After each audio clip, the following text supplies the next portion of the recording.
Hello and welcome to another of our tribe calls.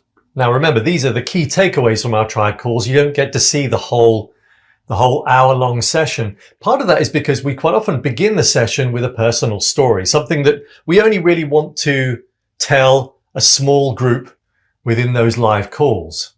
And in fact, yesterday was my turn. And this is a story that I don't really want out in the wider world just yet, but I'm about to go through a bit of a health journey. And this health journey, I know, is going to bring me great wisdom, but it's also going to be very challenging. So if you do, not that this is a reason to turn up at the live calls, but if you were to turn up at the live calls, they happen at 7 a.m. Central every Monday. When you become a part of our tribe, and the program for this, by the way, the 8 Decisions program will start next year. When you become a part of that program, you will also be involved in group calls on a weekly basis. You will get tribe learning on a weekly basis. And you will also get to meet the masters. We will be bringing in various experts from different fields in meditation, yoga, movement, flow, spirituality, nutrition. You know, we're going to be bringing in various different individuals that have a particular skill set. Both Robert and I have accrued knowledge over the years. I myself have trained in clinical hypnotherapy, positive psychology, neurolinguistic programming, breath work, flow state practice, and I'm continually learning. So much of the program is derived from both Robert and my background and history and experience and knowledge, but we also want to bring in other experts too. Robert and I aren't gurus, nor do we ever want to be presented as such. We're just simply two blokes who are going on a journey. And we've figured out that through making 8 decisions, we can feel more fulfilled. We can learn how to spend more time in the present. We can truly live up to our potential. And maybe if we're lucky, we can understand our purpose. Now, both Robert and I firmly believe that part of our purpose is to give to others, to serve others, to present ideas to others, to guide others, help others through making their decisions. But doubtless, I would imagine in a year or two, more of that purpose will be revealed to us.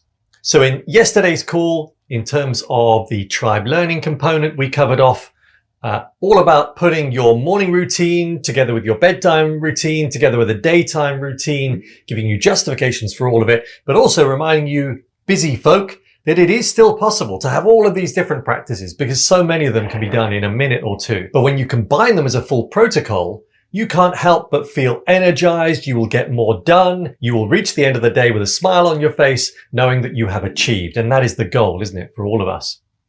So without further ado, I hope you enjoy yesterday's tribe call. See you on the other side. All right. Welcome to the 8 Decisions tribe call. Dave, you want to get the party started? Yes. So the 8 Decisions team have been rather creative. And there is yet another breathwork practice that you can now do at your leisure. On the 8 Decisions YouTube channel. So we're going to do it today. This is a nice short one. And this is a practice that everybody can do. I only say that in the sense that when it comes to some of what I call the more forced breathing techniques that you will see in the Unlock Your Energy or 10 times your energy, which is one of the videos that's doing really well on our channel, which is an amazing power breathing exercise, but it's not always right for everybody. I think I've mentioned this a few times on these calls, that the way some of that breath work is very similar to the kind of stuff that Wim Hof will put out. In other words, all the breathing practices that are very popular these days. There's nothing wrong with that breathing practice where you've got hyperventilating and then exhale breath holds. There's nothing wrong with doing it semi-regularly if you are in a good, healthy, fit state. If, however, you've got other underlying conditions, it's worth checking with your doctor before you do that kind of breath work. And by other underlying conditions, I'm talking COPD, heart arrhythmia, anything that's affecting your autonomic nervous system already, any other kind of serious disease.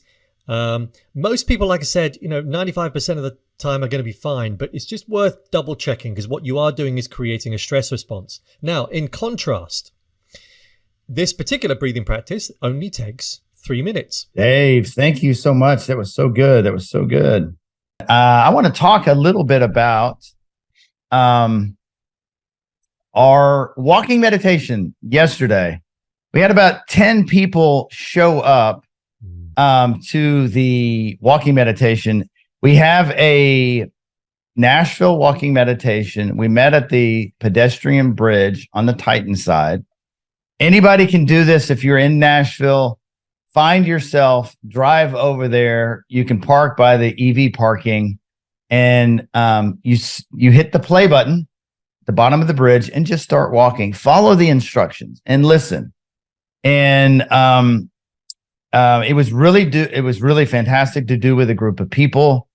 What I loved about it most is I love that you guys showed up for me and the 8 decisions and all that we're building. And this is showing up for you. The reason that Dave and I are doing this is we are wanting to do this with others. We are wanting to build this vision. And the more I spend on talking about creating a vision, I talk about the practice of being in love and using that love to tie into your future vision. That's how you make things happen out of your mind and in your thoughts. Every day I've been crafting my future vision, and I am trying to bring others in. I am asking you to not only show up for yourself in the way you start to do your practice of visioning and how you're going to manifest all that you deserve to have in your life. I want you to also be an inspiration for others and talk about your vision with other people. As you verbalize it, you start to shape it. You add the color and the texture to what it is, so you believe. It's all about this power of belief. And when you bring other people along and you start asking them the questions about their vision and they start sharing, you're going to start to see there's holes and cracks in your vision to be more clear. You're going to be inspired by someone and go, yeah, I resonate with that. There's no reason that their vision isn't not part of yours. I mean, my vision is in fact your vision. My vision is to see your vision come true.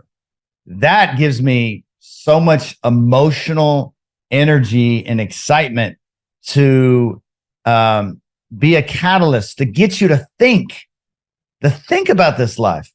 So many people are just going through the emotion of life and they're not engaged with it. They're watching others in a feed achieve their dreams and their vision, right? They're seeing it through other eyes, what other people are doing, but yet not even bother to think about that they could create a vision. And so I just really ask for you to go through a practice of doing a walking meditation as much as you possibly can, as just the practice. Even if you just sat in a chair and just got the right music in your headset, just to imagine and create a future vision and do the practice. It's the practice that is going to pay off. And for me, I got an opportunity to walk people to a brand new building that I happen to be an investor into, this new thing called the Nashville City Club. It's a 3-story building that is literally 2 blocks from Broadway. And it's going to be a place where the 8 decisions will somewhat reside. We'll have events there. We're definitely going to be doing some regular breathwork sessions there. But we're going to be having celebratory events there. There's a restaurant, a bar, and a big banquet hall on the top floor. And I got a chance to walk everybody there and showcase that. And then a few of us went to another piece of property where we're probably going to have a mural or some kind of display that the city will know more about the 8 decisions. This is a community we are building. If you are watching me and you have a dream for your future, you have a friend around you, in either an employee, a leader on the team, your best friend, other leaders in your community, bring them here. Let's be together. Let's start sharing together. Let's start learning together. But Robert, I just want to go ahead, Dave. Is there a specific route if they wanted to do the specific Nashville walking meditation that, as you say, starts near the Titan Stadium? Is there a specific route that they need to follow in order to get to that viewpoint that's mentioned in the meditation where you get to look across? If they just start their meditation walk at the bottom of the bridge, it tells them exactly where to stop so they can see the city. It's no matter how slow you were walking or how fast you were walking, you're going to stop at a position to see downtown. What makes it powerful, and I want to make this statement to you guys, it's really powerful when you do it with somebody you love and you care about. Really important. Even if though you did not and you went by yourself, what is powerful about it is when you continue your walk to downtown. Who is downtown? You have a bunch of people who are vibing high. They have this, there's music in the air, there's people having fun. And when you walk into a higher state of energy with other people around, you can use that energy to help power your thoughts, power your mind in this act of creating. So if you're walking as if you already have it, you can get an extra boost and extra energy pop just by being around a lot of people. So continue to walk on downtown after the meditation is over, and you can experience more of it. So there's a powerful way to experience this. And again, thoughts become things. And so much of us are just going through the motions. Let's get out of this programming that we've done to ourselves. Let's get into the act of creation.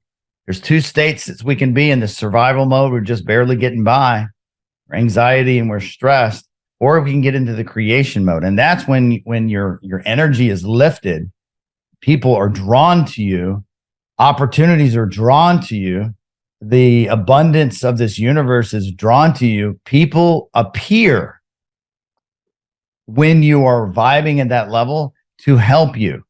And it's a practice that I keep preaching, and I keep preaching every single day. Dave, you want to take us through the 8 decisions presentation? Today, we are talking about putting it all together. What I mean by that is, if you remember the last couple of tribe calls, we discussed both the morning routine and the bedtime routine. So this is really just a quick discussion about how you put all of this together. But I have to remind myself that all of you here are busy folk. And when I start listing all these things that you can do, in the back of your mind, you're thinking, yeah, but Dave, I haven't got time for that. Well, let me just reframe it for you. So let's look at that morning routine. You wake up, you sit up, back straight. You do it just for 2 or 3 minutes. Just allow thoughts to appear. That's all it is, 2 or 3 minutes. You do a bit of movement flow. That could be 5 minutes. Movement flow, again, 5 Tibetan rites is one that I use, but there's lots of different ways of moving your body very gently and breathing as you move. The great thing about the 5 Tibetan rites that you can find lots of videos online. There's my own videos as well on my Evolution of Dave channel, but we will put a new one up on the 8 Decisions channel. It's just a really easy flowing yoga routine. Doesn't take long at all. Then do some breath work. And that breath work could be from 5 minutes up to 45 minutes. Any sort of breath work is going to be good for you in the morning, but there are certain particular breath work practices like Kapalabhati that are really good for your body because they help to remove a lot of the gases in your body. Other breathwork practices, like the one I mentioned earlier, where we've described it as 10x your energy, that's 10 minutes of breathing, and it's going to significantly wake you up in the morning. Then you've got a couple of options. You either get outside, let your eyes see the sunlight, Do some HIIT exercise, so high intensity exercise. But again, you only need to do that for 5 minutes, maybe 10 minutes. Or you, instead of going outside, have a cold shower. So all of that there is going to take you maybe at the minimum 15, 20 minutes, but you could extend it if you've got that extra time of the weekend.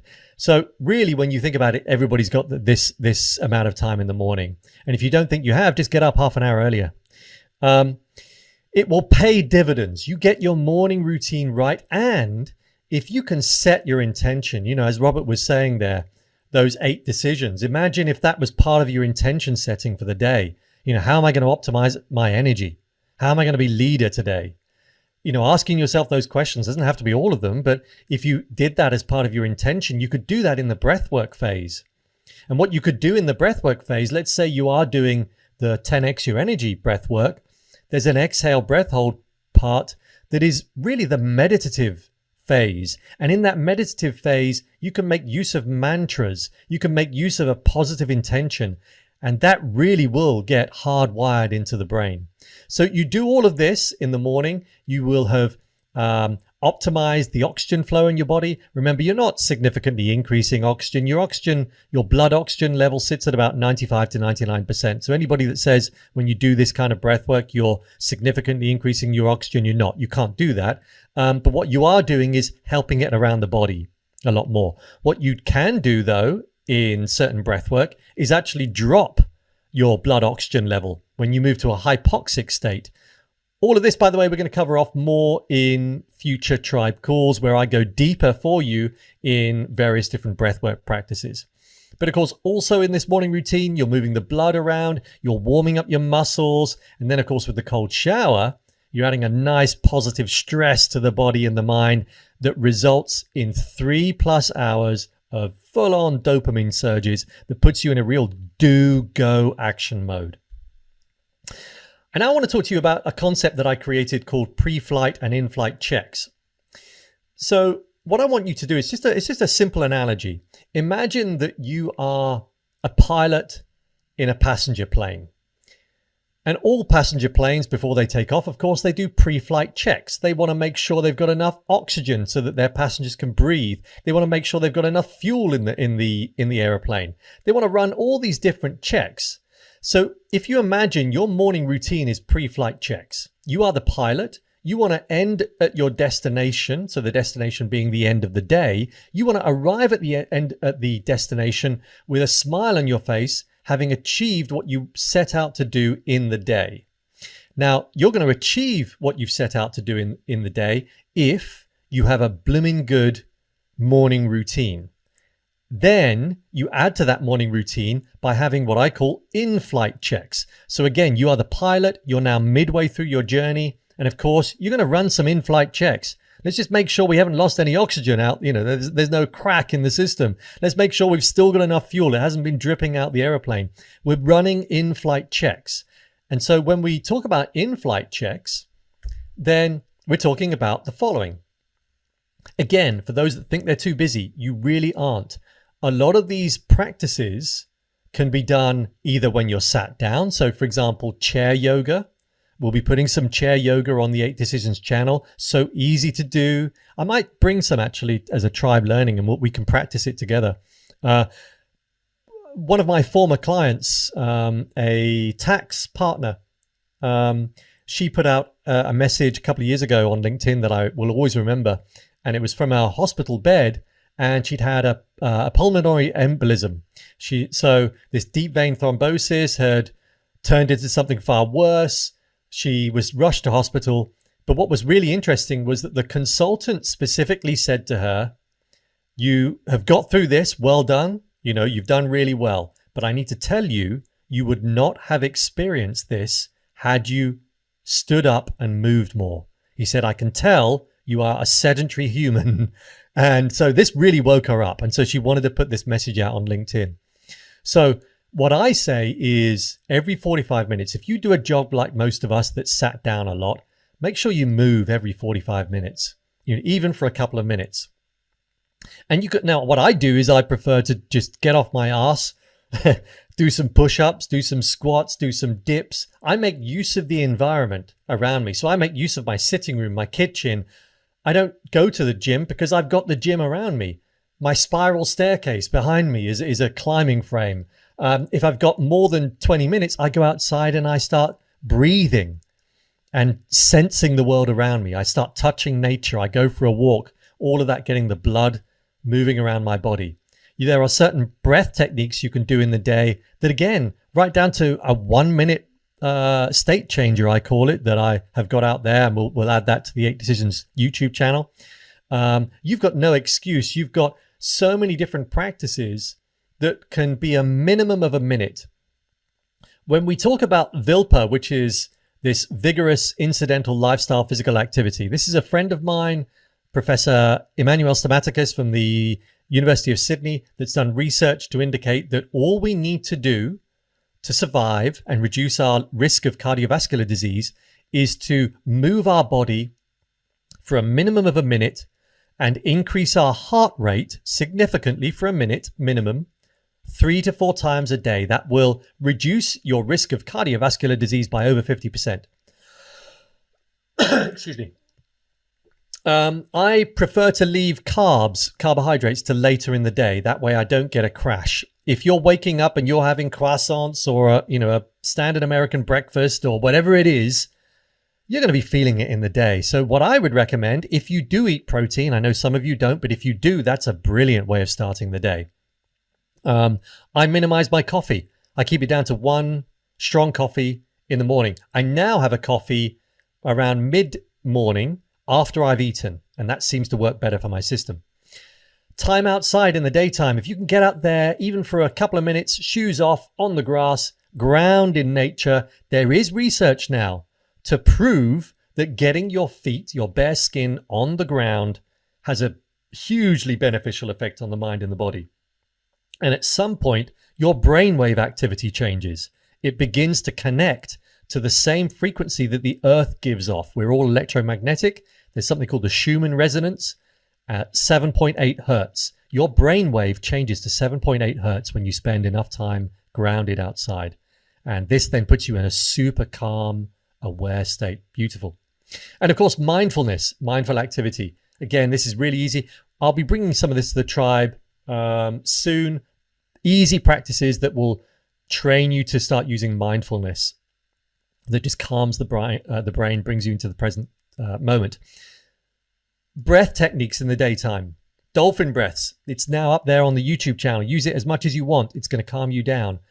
If you can become more aware of your breathing and every now and again, just sort of check in. Maybe you want a little reminder on your phone. How am I breathing? If you're experiencing stress, it could well be that you start to increase your breathing. You're close to hyperventilating. You're probably breathing from the chest rather than from the belly. All of that can cause really ill health at some point. So if you want to just, throughout the day, just take a moment, a minute or two, to slow down your breathing, try and get it to between 4.5 to 6.5 breaths per minute. And just so that you are aware, all that means is, let's say you inhale for 1, 2, 3, 4, 5, exhale 4, 3, 2, 1. Inhale, repeat. So breathing at that rate will bring your breaths per minute down to that sort of level. The last one is the physiological sigh. To remind you, this is where you take a double inhale. So it's a, and then a long, slow exhale through that pursed lips technique. If you feel the onset of anxiety or stress, the physiological sigh works wonders. You just need to do it 3 or 4 times, or as long as you want to do it for. It calms you down. But what it does, it actually increases oxygen into the, is it the alveoli? I can't remember, the external tributaries in the lungs. So it expands oxygen into there. And again, that just helps you to breathe better and then calm you down, bringing into a parasympathetic response on the body, the calming response on the body. Bedtime, to remind you of the ones we went through before. Go dark. So about a couple of hours before bed, start changing your lighting, put some candles on if you can. Stop watching TV at least an hour, preferably 2. So all blue light you want to cut off. Maybe wear some blue light blocking glasses. Stop eating at least 3 hours before bed. Can take a little bit of training. My 9-year-old, he's got into the habit of saying, just before he goes to bed at 8 o'clock, "Daddy, I'm hungry." And we used to give in and give him a slice of toast. We don't do that now. It's a really bad idea. I highly recommend that we all, therefore, stop eating 2 or 3 hours before bed. It means you're going to get a much more improved, deeper sleep.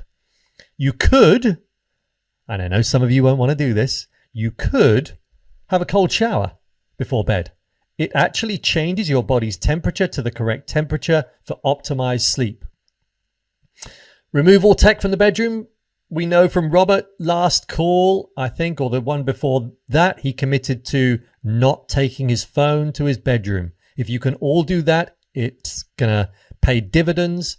And even if we're not talking from an electromagnetic frequency perspective, your brain is hardwired to this phone. What it means is that it starts to associate the phone to give it messages.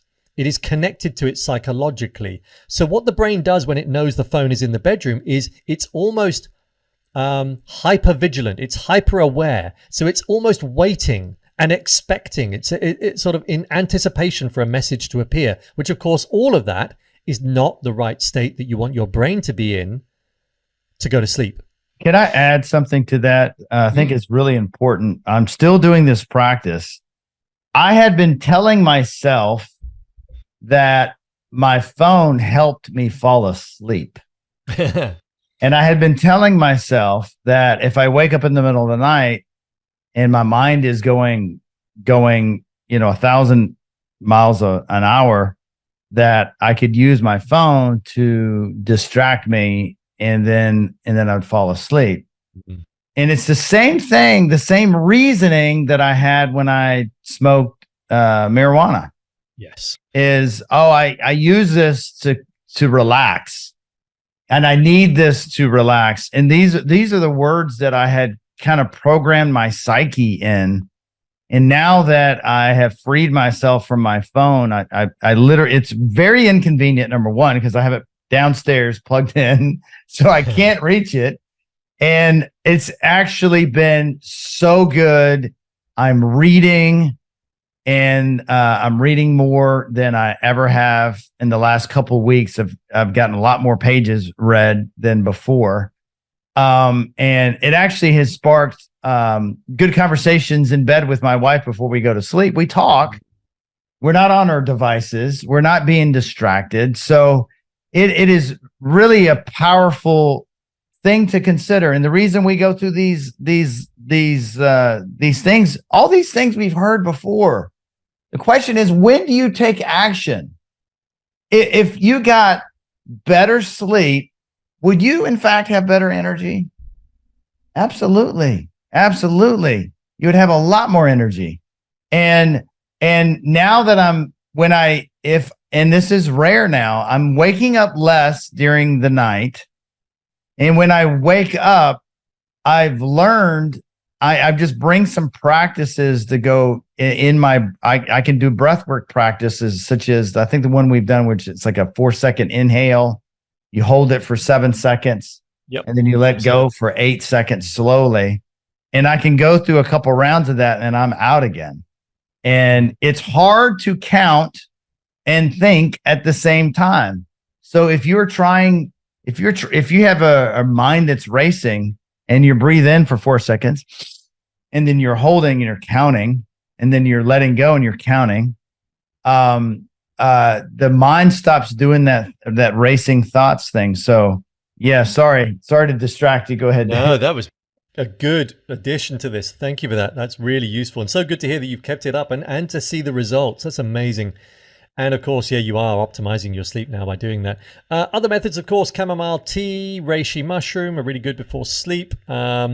Easy fiction. Do not take work reading material to bed.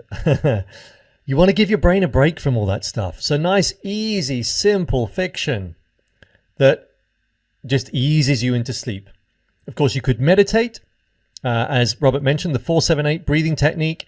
So simple to do, really good one to remember. It's great for sending you off to sleep. Magnesium, some people are low in it, so increasing your magnesium regulates both gamma and melatonin. Both will optimize your sleep and set you up for sleep.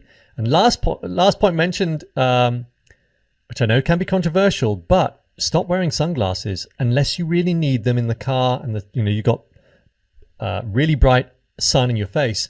And the reason being, what we now understand, of course, is that when our eyes see the sun, then that light on the brain tells the brain to increase things like melanin in the skin.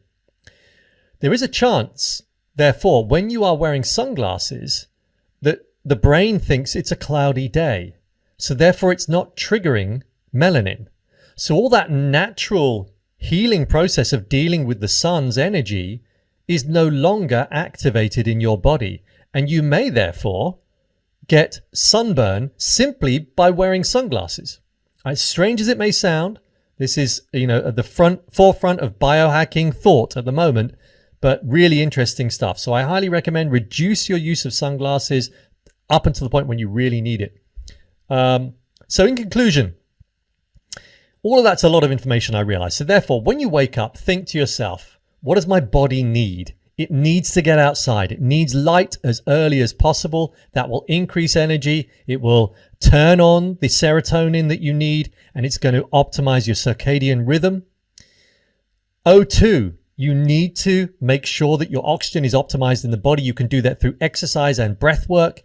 Balance of neurochemicals. You want to make sure that you've got a good balance of neurochemicals in the body. So therefore, you want to optimize your sleep. You want to reduce your stress. You want to look at methods that will help you reduce your stress so you have less of the fight-flight response chemicals of noradrenaline, norepinephrine, cortisol, and you want to increase those other chemicals like oxytocin, serotonin, etc., endorphins from exercise.